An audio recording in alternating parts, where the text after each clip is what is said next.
बोलो सियावर रामचंद्र भगवान की जय। मेरे प्रभु राम, हम सबके श्री राम के इस 116 संस्करण में आप सभी का हार्दिक अभिनंदन है, हार्दिक स्वागत।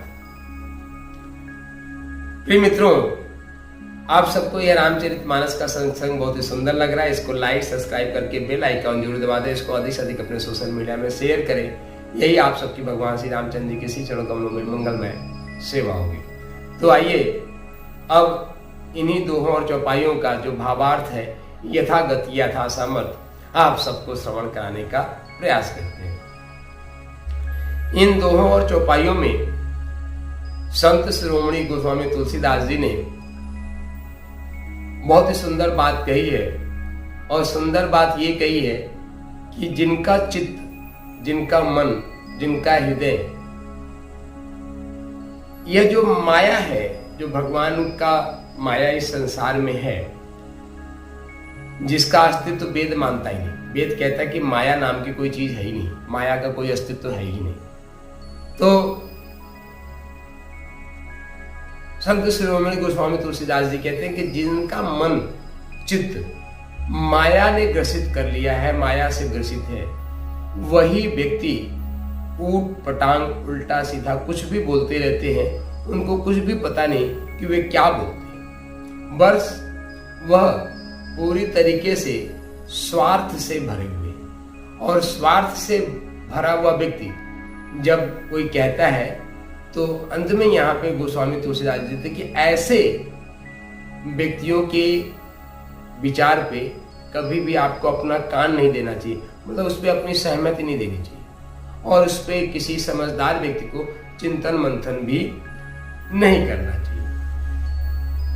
और गोस्वामी जी कहते हैं कि जो इस प्रकार की भगवान में भेद, कि भगवान का सगुण स्वरूप क्या है, भगवान का निर्गुण स्वरूप क्या है, इन बातों में सगुण और निर्गुण में जो भेद करते हैं, वे वही लोग होते हैं जिन्होंने अपने जीवन में कभी भी सत्संग का आश्रय नहीं लिया। प्रारंभ में ही रामचरितमानस के संत शिरोमणि गोस्वामी तुलसीदास जी कहते हैं, बिनु सत्संग विवेक न हो और राम कृपा बिनु सुलभ न सो। कि जब तक हम सत्संग का आश्रय नहीं लेते, भगवान के सद्गुणों का चिंतन मंथन नहीं करते, तब तक हमारे अंदर विवेक का जागरण नहीं होता है। विवेक का जागरण नहीं होता है। तब तक हम लोग अपनी बुद्धि के ही उधेड़ गुण में पड़े रहते हैं। अब आपके मन में प्रश्न आ रहा होगा कि बुद्धि और विवेक में अंतर क्या है, बुद्धि किसे कहते हैं और विवेक किसे कहते हैं। मित्रों, वैसे तो सामान्य भाषा में बुद्धि को किसी विचार पे, किसी एक तथ्य पे निर्णय करने की सामर्थ्य को हम बुद्धि कहते हैं। निर्णय करने की सामर्थ्य बुद्धि कहते हैं। पर सामान्यतः देखा जाता है कि एन केन प्रकारेण अपने स्वार्थ की सिद्धि करने के लिए, आप बहुत ध्यान से सुनिएगा, एन केन प्रकारेण, किसी भी प्रकार से हमारा स्वार्थ सिद्ध हो जाए, उसके लिए लोग अपनी बुद्धि का नियोजन करते हैं। और बुद्धि चूंकि आपकी दासी है, जैसा आपका स्वार्थ होता है बुद्धि आपको वैसी ही सलाह देती है कि ऐसा कर लो, ऐसा कर लो, ऐसा कर लो, तुम्हारा काम बन जाएगा। तो बुद्धि आपकी अनुचरी है, आपकी एक तरीके से दासी, आपके स्वार्थ होगी। और आज समाज में जितना भी वितंडावाद है, जितने भी ऊटपटांग काम हो रहे हैं, वे सब बुद्धि के कारण ही हो रहे। तो ये है बुद्धि। एन केन प्रकार स्वार्थ सिद्धि में यदि लग रहा है तो वह है बुद्धि।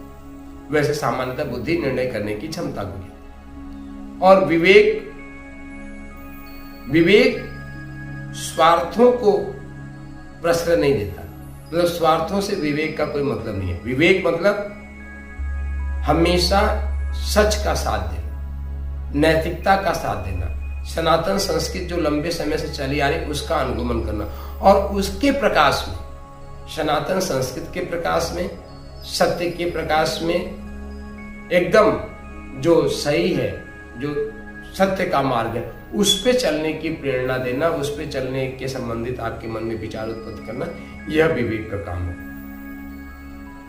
दूसरी भाषा में कहें तो यदि आपकी बुद्धि आदर्शों को समर्पित हो जाती है, जो आदर्श हमारे निहित है हमारे सनातन संस्कृति में, उस आदर्शों को समर्पित होकर जब कार्य करने लगती है तो उसी बुद्धि को हम विवेक कहते हैं। तो बुद्धि मतलब परिष्कृत बुद्धि को ही हम विवेक कहते हैं। इस प्रकार भी कह सकते हैं कि जब बुद्धि का परिष्कार हो जाता है, मतलब वह स्वार्थ से पूरी तरीके से विमुख हो जाती है, लिप्त हो जाती है, अलग हो जाती है, तो वह हमारा विवेक का काम करता है। और यह विवेक सिर्फ प्राप्त होता है बिन सत्संग विवेक न होई, जब तक आप सत्संग करते हैं। सत्संग मतलब नाम, रूप, लीला और धाम का आश्रय लेना, मतलब भगवान श्री राम के नाम को अपनी श्वासों में बसाना, श्री राम श्री राम। तो जब आप नाम का आश्रय लेंगे तो भगवान का रूप आपके हृदय में प्रकट होगा ही होगा, निश्चित रूप से, यह सिद्धांत है। और जब भगवान का रूप आपके हृदय में प्रकट हो जाएगा तो भगवान जब प्रकट ही हो जाएंगे तो कुछ न कुछ अपनी लीला भी करेंगे, है ना। और जब लीला करेंगे तो आपका अपना हृदय ही धाम बन जाएगा। तो नाम, रूप, लीला और धाम, जब इनका हम चारों का आश्रय ले लेते हैं तो हमारे जीवन का कल्याण होता है। जीवन के कल्याण का इसके अलावा दूसरा कोई माध्यम नहीं, कोई और माध्यम है ही नहीं जीवन में, सिर्फ इन चारों को, नाम, रूप, लीला, धाम का आश्रय किया। और यहीं पे भगवान देवादिदेव महादेव भोलेनाथ, चूंकि प्रसंग ही वहीं से चल रहा है कि सुंदर कैलाश का वातावरण है, कैलाश के सुंदर वातावरण में एक सुंदर वटवृक्ष के नीचे भगवान शिव और माता पार्वती विराजमान है। प्रसंग यही चल रहा है ना कि कैलाश में सुंदर वटवृक्ष के नीचे, जहां पे बसंत ऋतु छाई है, सुंदर शीतल मंद सुगंध हवा चल रही है, बयार चल रही है, और इसके नीचे बहुत ही प्रसन्नता पूर्वक, बहुत ही आनंद पूर्वक माता पार्वती और उनके साथ भगवान शिव भोलेनाथ विराजमान। और माता पार्वती के मन में भगवान राम के अलौकिक स्वरूप को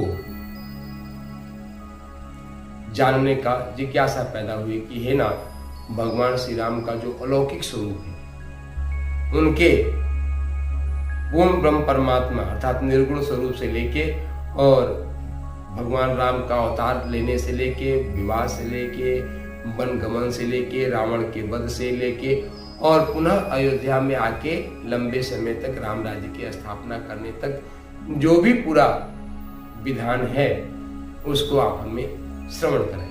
तो उसी प्रसंग में देवादिदेव महादेव यह पूरी बात कह रहे हैं, है ना। और यही कह रहे हैं कि हे देवी, सबसे पहले तो आप भगवान श्री राम का ध्यान दो। मित्रों, हमारे सनातन परंपरा में भी है कि जब हम कोई मंत्र का पाठ करते हैं, जैसे अभी नवरात्र बीता है, नवरात्र में अधिकतम लोग दुर्गा सप्तशती का पाठ करते हैं, तो दुर्गा सप्तशती के पाठ में जब पाठ शुरू करते हैं देवी का, तो उस स्वरूप का पहले हम ध्यान करते हैं। 5-6 संस्कृत के श्लोकों में मतलब ध्यान होता है कि ध्यान करते हैं, और ध्यान करने के बाद जो है हम उस मंत्र का पाठ। तो यहाँ पे भगवान देवादिदेव महादेव भी माता पार्वती से कहते हैं कि हे देवी, तुम सबसे पहले सारे मन को एकाग्र करो, हृदय के सारे संदेह को दूर करो और भगवान श्री रामचंद्र जी के श्री चरणों का आश्रय ग्रहण करो। और आश्रय ग्रहण करके अपनी श्वासों में भगवान श्री राम का नाम जपो। और जब तुम भगवान श्री राम का नाम जपना शुरू कर दोगी तो भगवान श्री राम का नाम ही सूर्य के प्रकाश की भांति आपके जितने भी शंका और भ्रम है वह स्वाभाविक रूप से स्वतः दूर हो जाएगी। और जब भगवान श्री राम के श्री चरणों का आश्रय लेके जब आप कथा सुनोगे तो आपका जो निर्मल विवेक है वह जागृत हो जाएगा। और एक बार यदि विवेक जागृत हो जाए तो हमारे जीवन की सभी कष्ट, कठिनाइयाँ, रोग, दोष सब कुछ मिट जाता है। वह उसी प्रकार से मिट जाता है जिस प्रकार से कि अंधेरे में हमें प्रकाश जो है अभाव में रस्सी भी सांप नजर आता है, पर जैसे ही प्रकाश होता है वैसे पता चला ये तो सांप नहीं, ये तो रस्सी है। तुरंत सही और गलत का क्या है यह भेद हमारे सामने प्रकट हो जाता है। तो इसी प्रकार से यह भगवान श्री राम का नाम है, उनके रूप का ध्यान है, लीला का दर्शन है और हृदय धाम हमारा बन ही जाता है। तो प्रिय मित्रों, हम सब पे भगवान राम की कृपा बने, देवादिदेव महादेव की कृपा बने, माता पार्वती हम सबको अपना लाड और प्यार दे। इसी भावना से सिया राम मैं सब जग जानी और करहु प्रणाम जोर जुग पानी। आप सबके हृदय में विराजमान भगवान श्री राम को, आप सबके अंतःकरण में बैठे हुए परमात्मा को नमन बंदन करते हुए यही प्रार्थना, उठो धरा के वीर सपूतो धरती स्वर्ग बनाना है कि आप सबका जीवन, यह जीवन स्वर्ग रूपी वातावरण में रहे। और यह पूर्ण रूप से संभव है। कैसे संभव है? बस आप इसी रामचरितमानस के सत्संग का अवगाहन साथ पकड़िए, यह आपको उस आनंद के सागर में गोता लगाने के लिए समर्थ। तो इसी भावना के साथ शक्ति शंभु जय सिया राम, शक्ति शंभु जय सिया राम। आइए कुछ पल कुछ क्षण भगवान श्री राम के नाम का जप करते हैं और उसके बाद आगे प्रवेश करते हैं। श्री राम जय राम जय जय राम, श्री राम जय राम जय जय राम, श्री राम जय राम जय जय राम, श्री राम जय राम जय जय राम, श्री राम जय राम जय जय राम, श्री राम जय राम जय जय राम, श्री राम जय राम जय जय राम, श्री राम जय राम जय जय राम, श्री राम जय राम जय जय राम, श्री राम जय राम जय जय राम,